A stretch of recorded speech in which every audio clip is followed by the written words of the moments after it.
Good afternoon, everyone. One of the worst things about the modern internet is the censorship. Come and have an uncensored conversation at CanadaPoly.com. Join the forums. They're private forums, so that means you have to register in order to see them and also register in order to participate. So come, register, join us. We'd love to have you. We're small, but we're growing. And the more voices make better conversation and better exchange of ideas. So please do come and join us. On to today's stories. So people were giving me a hard time about showing the Liberals' Christmas poem, and that's a long-standing tradition to have the governing body, the government, the people who make up the government, read a Christmas poem, and I always like it. I always watch it every year because I'm just that crazy. But the Conservatives do their own Christmas poem as well. So here's the Conservatives' Christmas poem. Maybe. This interface is awful. It was the month before Christmas, and all through this house, Canadians miffed Liberals quiet as a mouse. Taxpayers hung stockings by the chimney with care, with fear that the carbon tax soon would be there. The cabinet were nestled all smug in their beds, while visions of deficits danced in their heads. When out on the borders there arose such a clatter, PM says, open the borders, what does it matter? To the window the finance minister flew like a flash. He tore open the shutters and threw out more cash. When what to my wondering eyes should appear but a ministerial sleigh and 8 tiny reindeer, with a little old driver, could it be St. Nick? No, it was little Jerry Butts, it was just a trick. With a sleigh full of handouts, in they came. Jerry whistled and shouted and called them by name. On deficits, on spending, on with the fiscal mess, all of this contributing to Canadian stress. 'Twas the night before Christmas, October 19 is near. We'll throw them out and replace them with Andrew Scheer.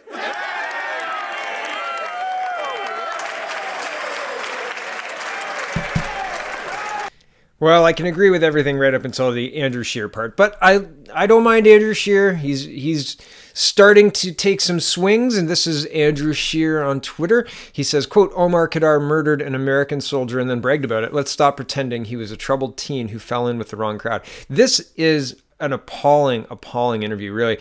Yesterday, I showed you a tweet of Miss Lisa Raitt talking about this interview, saying that there was a journalist comparing Omar Khadr and what he did to some teenagers in St. John's. And we're going to watch that because it's less than a minute and it happens right at the beginning. And the rest of this interview is just, it is geared to make you think, oh yeah, that Omar Khadr and bomb building and stuff, that was just, kid stuff. Troubled kid stuff. No, this is absolutely straight up propaganda. So we'll watch the first minute of it's appalling. Here we go. Of this, because this was a huge controversy for the government in summer of 2017. Yeah, I'm sure it's something the Liberals don't really want to be answering questions about. I'm sure something Andrew Scheer is happy to keep raising because this has been something that the Conservatives have used quite aggressively since it happened. But, I want to pull back from the Khadr thing. And before I moved to Ottawa and became a parliamentary reporter, as a local reporter for the CPC in Newfoundland, I spent a lot of time in court. And when you're covering provincial court, you see a lot of 15-year-olds, 16-year-olds, 17-year-olds coming through in shackles and handcuffs. And then, it's routine stuff. It could be vandalism, it could be drugs, it could be violence. And when you pull back and listen to the story, these are kids that didn't have a chance, often because of terrible parents who put them in terrible situations when they were young. And Omar Khadr kind of falls into a situation like this. He was 15, taken away, rules about child soldiers. I know Rachel's going to have a very different opinion on this. But so, no, I disagree with all of what this gentleman has said. And it's not at all the same thing. Not at all. Here is a great video with a Syrian comedian, and so I was like, okay, well, let's see how great this is. And yeah, it's pretty good. We're gonna watch a minute, and link is in the description. Hello, ladies and gentlemen. My name is Treka, and today we're gonna be talking about the Canadian Prime Minister, Justin Trudeau. A pretty boy Canadian named Justin. What could possibly go wrong? Now, a lot of Canadians have been criticizing Justin Trudeau for allowing in ISIS members into Canada. Check this out. You say that you're concerned about the safety of Canadian citizens, yet at the same time, you're trying to reintegrate all of these ISIS fighters that have left and have taken part in horrible acts overseas. You want to bring them back to this country. How are you going to make sure we're all safe in your vision of Canada? Okay. On the issues of foreign travelers, I take advice from our intelligence agencies and security agencies on the issues of foreign travelers. Okay, wait a minute. Did you just call ISIS members foreign travelers? Seriously, that statement alone caused goosebumps to enormously surround my nipples. Foreign travelers. What's next? Are you going to start calling rapist sex enthusiast? Yeah, right? Exactly. That was probably one of the best. Yeah, exactly. And he goes on to, further, he says, the gentleman wasn't asking about Syrian immigrants. He was asking about ISIS fighters. And so this guy does a good job. I like it. And it made me laugh. So link is in the description if you want to watch the whole thing. Manny Ottawa pointed this out the other day, and I flagged it. This is on my day off. I was off doing other things. And Justin Trudeau he likes to touch foreheads and get very close to people. Manny says, quote, "Not one female cabinet minister said, I find this inappropriate and unprofessional. It is a violation of my personal space, and its intent is to patronize the seriousness of my duties to my ministry." And there's other pictures as well of Justin Trudeau touching foreheads with people. Here's another Manny Ottawa tweet. Two of the UN major reports contradicts each other. The UN IPCC on global warming and the UN Migration Compact. The biggest growth in CO2 emissions, most countries' reduced emissions, is migrants moving from zero emission footprints to massive increased footprints. Each migrant equals 20 megatons. And so I'm not sure if you're aware about this.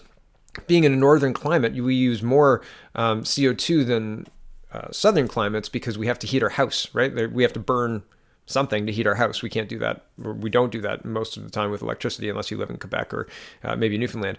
But most of the time we're burning oil to heat our houses or gas to heat our houses. And when you bring a huge population to a country, necessarily, you are going to increase emissions in that country, regardless of efficiencies in anything else. North America is a very efficient place. Our electricity is very efficient. But that being said, increasing the population en masse the way they're trying to will increase CO2 emissions. That's simple math. There's no doubt about this. So here is Yellow Vest news today. This is the Élysée in Paris. Quickly turns into a war zone with the Yellow Vest protesters against the state robots. Globalists will not win. You're going down, macaroni, says this Twitter person, Mark B. And I was just looking for updated news about the Yellow Vests, and I think there's a link to the live stream at the bottom here. So this is ongoing. This is not about taxes. This is not about gas taxes. This is not about carbon taxes. Here is a Daily Star article talking about the British Yellow Vest protesters. This was published on today, December 15th, 2018. It says, quote, "British Yellow Vest protesters demanding true Brexit plan, day of action in London." And here's video, and I'll show you the video.